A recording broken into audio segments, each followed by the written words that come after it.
뉴스 속 경제 이슈는 더 쉽고 깊게, 최신 고용 동향은 더 빠르게 전해드리는 고용 브리핑 365 시간입니다. 오늘은 김장현 기자와 함께하겠습니다. 안녕하세요. 네, 오늘 어떤 이슈 가져오셨나요?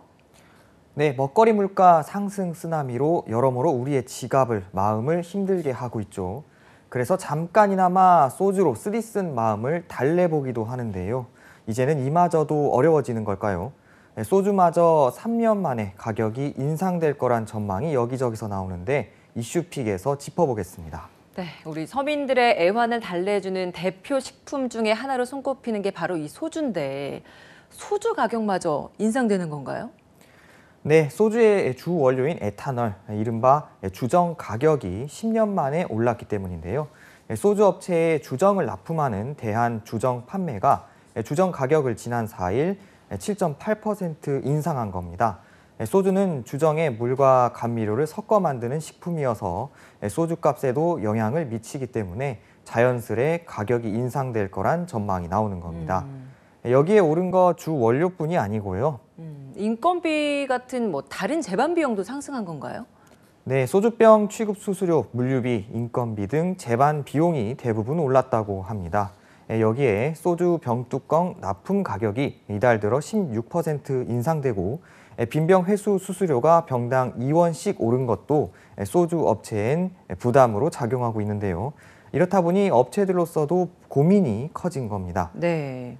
아직까지는 이런 상승 압박 요소에도 업체에서 가격 인상 여부가 결정된 바 없다라고 서로 눈치 싸움을 하는 상황인데요. 하지만 소주 출고가 인상이 임박했다는 기대감에 주류 업체들의 주가는 일제히 상승세를 이어가고 있습니다. 네, 근데 이렇게 소주 출고가가 오르게 되면 자연히 식당이나 이런 곳에서도 소주 가격이 오르지 않을까라는 생각이 들거든요. 예, 그렇습니다. 식당에서 소주를 매입할 때 가격 자체가 오르게 되면 파는 소주 가격이 현행 4,000원에서 5,000원으로 뛸 것이라는 전망이 나옵니다. 실제 인상으로까지 이어질지는 좀 더 지켜봐야겠습니다. 정말이지 월급 빼고는 다 오른다라는 말이 현실이 되는 것 같습니다. 소주마저 오른다고 하니까 진짜 씁쓸해진다라는 생각이 드는데요. 외식하기도 점점 더 부담스러워지는 것 같아요. 네, 맞습니다. 물가 관련 우려 지난 연말부터 전해드렸는데 현실이 됐습니다. 갈비탕과 생선회, 소고기는 물론이고요. 김밥, 햄버거, 설렁탕, 라면, 국민 간식, 치킨까지 안 오른 물품 찾기가 더 쉬울 정도입니다. 네. 지난해까지 인상이 억제됐던 커피마저 지난달 올랐고요. 품목별로 살펴보면 39개 외식 물품의 물가가 동시에 올랐습니다. 아니, 이렇게까지 물가 상승이 가파른 이유는 뭔가요? 네, 통계청에 따르면 1월 외식 물가 지수 상승률은 지난해 같은 달 대비 5.5%로 2009년 2월 이후 12년 11개월 만에 가장 높은 수준입니다. 외식 물가 상승세가 두드러진 이유는 재료비와 최저임금 인상에 더해 수요 회복 등이 맞물려 작용한 것으로 분석되는데요. 지난해 12월 말과 비교해서는 오름폭이 다소 축소됐지만 여전히 높은 상승률입니다. 네, 그야말로 가계 부담이 더 커진 상황입니다. 외식 물가가 오르다 보니까 집에서 밥을 먹자 이런 사람들도 많을 텐데 이 집밥을 해 먹으려고 해도 역시나 부담이 좀 늘었다고 해요. 네, 맞습니다. 이 가계 부담을 키우는 거는 이 외식 물가뿐만이 아닙니다. 이른바 집밥 물가와 밀접한 가공식품 물가도 지난달 4.2%가 올랐는데 이는 7년 5개월 만에 가장 높은 상승률입니다. 네. 밀가루가 지난해 같은 달보다 12.1% 오른 것을 비롯해 국수가 27.8%, 식용유가 14.4% 올랐고 우유, 어묵 등 식탁에 자주 오르는 품목들의 가격도 많이 올랐습니다. 네, 외식 물가, 집밥 물가 다 이렇게 오르는 추세. 앞으로도 계속 지속될 것인가? 어떻게 전망되고 있나요? 네, 2월 물가도 지금 안심할 수 없는 상황입니다. 소비자 물가와 외식 물가 모두 당분간 계속 상승이 예상되는데요. 올해 1월 소비자 물가도 지난해 같은 달 대비 3.6% 상승해 지난해 10월 3.2%를 기록한 뒤로 4개월째 3%대 상승률을 이어가고 있기 때문입니다. 여기에 물가를 자극하는 요소는 오히려 더 많아졌습니다. 전기요금과 가스요금은 2분기 인상을 예고하고 있는데 전기요금은 4월과 10월 두 차례에 걸쳐 10.6%, 그리고 도시가스 요금은 올해 말까지 16.2%가 인상될 것으로 보이기 때문입니다. 뭐 정부에서도 코로나 잡으랴 물가 잡으랴 고민이 참 클 것 같습니다. 정부 어떤 대책을 마련하고 있나요? 네, 정부도 고심 끝에 물가 안정을 위해 여러 카드를 고민하고 있지만 뾰족한 대책은 없는 상황입니다.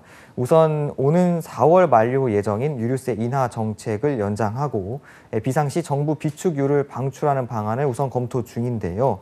하지만 이미 기름값의 유류세 인하분이 반영돼 있어 정책이 연장된다고 해도 실제로 체감하는 인하폭은 크지 않을 것으로 보입니다. 네.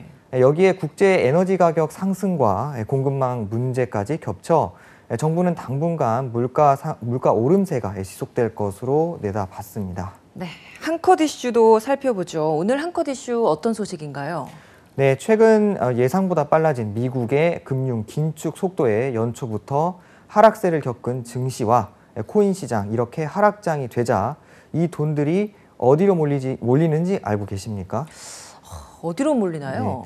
네, 바로 예금과 적금과 같은 안전자산으로 이 돈들이 몰리고 있는데요. 네. 그중에서도 만기가 짧은 예금이 주목을 받고 있습니다. 근데 기준금리가 인상됐다고 하더라도 은행 예적금 금리는 낮은 편이잖아요. 근데 짧은 예금이라고 하면 금리가 더 낮지 않나요? 네, 그렇습니다.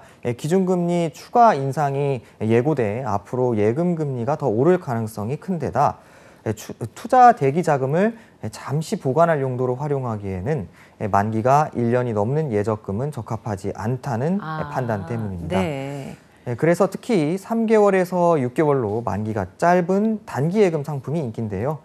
지난달 기준 5대 시중은행의 정기예금 잔액은 666조 7,769억 원으로 한 달 새 11조 8천억 원 이상 늘었습니다. 주식시장 역시 일시적 조정을 거친 뒤 반등을 시도할 것이란 예상이 나오고 있는 상황인 만큼 계속해서 증시에서 뺀 돈을 예적금에 투자할지는, 이런 추세가 지속될지는 좀 더 봐야 할 것 같습니다. 네. 뭐 어디 가서 지갑 열기가 무서운 요즘입니다. 물가의 급격한 상승세가 선인 경제에 또 다른 고통이 되지 않도록 정부의 대책 마련이 필요해 보입니다. 오늘 김장현 기자와 함께했습니다. 고맙습니다. 네, 감사합니다.